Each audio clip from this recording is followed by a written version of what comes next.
uzmimo si svi trenutak da kažemo Maradin, idiote! Oprostite. Jer ovo je moja slika koju sam objavio 1.1.2020. godine. Bit će ovo jebena godina, reče debil. I bude jebena. Znači, usro sam se ko pič. Da. Inače, moja žena uvijek govorila da su joj potresi nešto najodvratnije. Jer kao od sveg se još možeš probat spasit, pobjeć, ali kad krene trest, nemaš kam. Nemaš kam. Nisam sad baš bio toliko svjestan što to znači jer nisam nikad doživio potres. Ili bi ga prespavao, ili bi bio negdje drugdje. I onda se dogodilo ono sranje u ožujku, probudio me, ja skočim ono, rekao kaj je to? A Anita smireno leži pored mene i kaže, to ti je ljube potres. Ok, sram me reći ovo, ali čak mi je bilo malo fora. Ono, ležao sam u krevetu, zaljuljalo me, ono, ko na brodu, ne? I siđem dole, palim TV, a ono na svim kanalima izvanredne vijesti. Od ranog jutra, kadrovi Zagreba, slomili me. Užas bog te. I sad imamo tu jednu grupu na Whatsappu s otvorenog i dosta njih žive sami iz drugih gradova i ustrali se ljudi. I to mi je bilo full teško. Znači čitat njihove poruke, slušat glasovne poruke. Na neki način se ta grupa pretvorila u support group. I onda je zatreslo sad u ponedjeljak. 6:30 ujutro, pijemo kavu žena i ja i čujem čaše zvecke. Kuća se zatrese i trajalo je jedno 7 sekundi, slobodne procjene. Tipa 2-3 sekunde duže nego one u ožujku. Ali opet, sjedio sam sa svojom kavom u ruci i rekao ok, to je to, jel? Žena s trbuhom do zuba, ushodala se po kući i traži poziciju. Rekao, gledaj, ovaj nadvoj, tu ti je najsigurnije. Ako se ponovi, tu budi, ja moram na posao, ne? I rekao, neće više, tak i tak. Ono, sad slijedi par malih, ali... I onda, dan poslije. Znači, u podne i 20, ja na radiju. Taman mi odbrojava tamo minuta i pol do kraja pjesme, moram se javiti. Pripremam se da ću ući i reći nešto pametno. I stojim ispred pulta i onaj cijeli stol... Ja gledam ono, pa rekao, nije jučer bio potres. Sad ono, okej, znaš, ono, ukipim se, čekam, sad će stati svaki čas, ono, kaj je to, par sekundi i gotovo. Kad on krene još jače, ja rekao, fuck that shit, ono, ja gledam di ću, šta ću, tražim neki nadvoj, ono, tamo ulaz od knaufa, rekao, jebe što, ono, gore neke lampe isto vise mi iznad glave, zovem ženu, ona se javila, znači dok se ona javila, dok se mi čuli još uvijek se treslo je. Onda znaš koliko je trajalo, sigurno pola minuta. Ja rekao, Anita, jesi dobro, jesi sama? Sreća nije bila sama, kumica je bila s njom, sam Bog je. Malo se prepale, rekao sad ću ih ja raspoložiti, ja rekao, jesi to David Rita ili šta? Nije im bilo smiješno. I morao sam poklopiti, evakuirali su nas iz zgrade i dok sam došao dolje s 3. kata, više nisam mogao ni jedan poziv obaviti, ono, ni tu dobiti, niti se stara javlja, poziv jednostavno ne prolaze. Ono, užasan osjećaj, ne znam šta ti se događa, ja u tom fucking buzinu, sirene tule oko mene, ljudi vani uplašeni i samo čujem ono u pozadini žamor, nešto razbirem kao Petrinja sravnata sa zemljom. Rekao, ma daj, rekao, to tipično ovi ljudi pretjeruju, ono, naslovi su vjerojatno dramatični. I sad kao odlučeno je da se navraćamo gore, jer se zgrada pošteno zaljuljala, ali jebi ga, ono, imam mjuze složeno samo do 1, ne? I sad car i ja trku gore, nabacat još mjuze do jutra i crta van. I ako niš, šta sad, idem doma, šta ću sad tu stajat?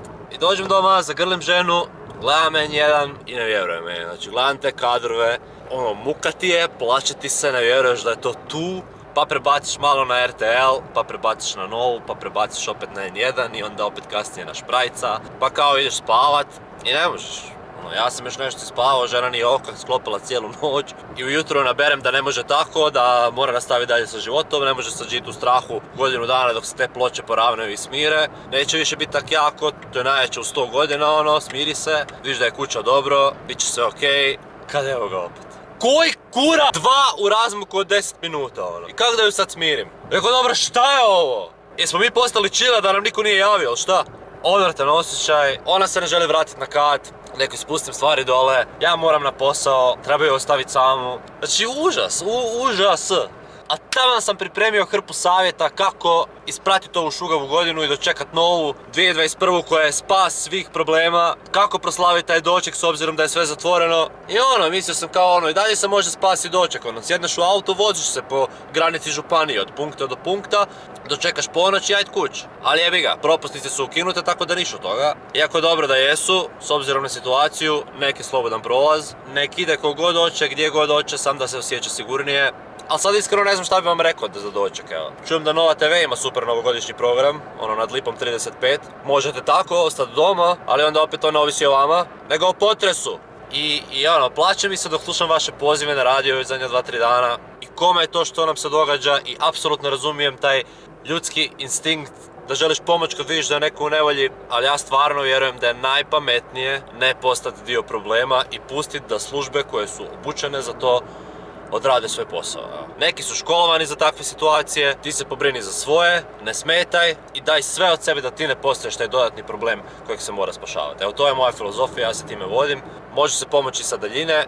Iako volonteri su odradili ogroman dio posla, ogroman, opet, ali ako se zagužva previše tih wannabe volontera, to može biti problem, odnosno postao je problem. Toliki da su se hitne službe jedva progurale u grad zbog gužve civila koji su došli pomoć. Stvarno, bez jebanci, razmislite o tome. Tako da moje je ono, samo ne smetaj. To je nekad stvarno najveća pomoć. A fore o otvaranju kafića i da će se zemlja vratiti u ravnotežu, ostavite za kasnije.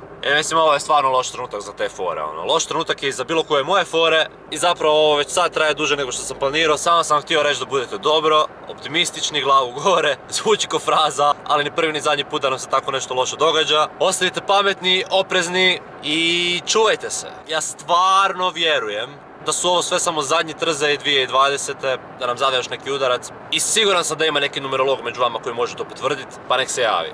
Jer ja mogu samo po feelingu suditi. A za 2021. imam feeling da će biti odlična, ne jebena, odlična. Potres free, korona free, stres free, brdo posla, brdo para za sve, brdo zdravlja za sve i brdo nekih novih blagoslova, tipa mog Davida, koji je još na sigurnom u Anitinom trbuhu. I neka ga tamo još malo, tamo je najsigurniji za sada. Svi smo dobro, volim vas, sve najbolje i sretno. Okej, ajmo. Bam!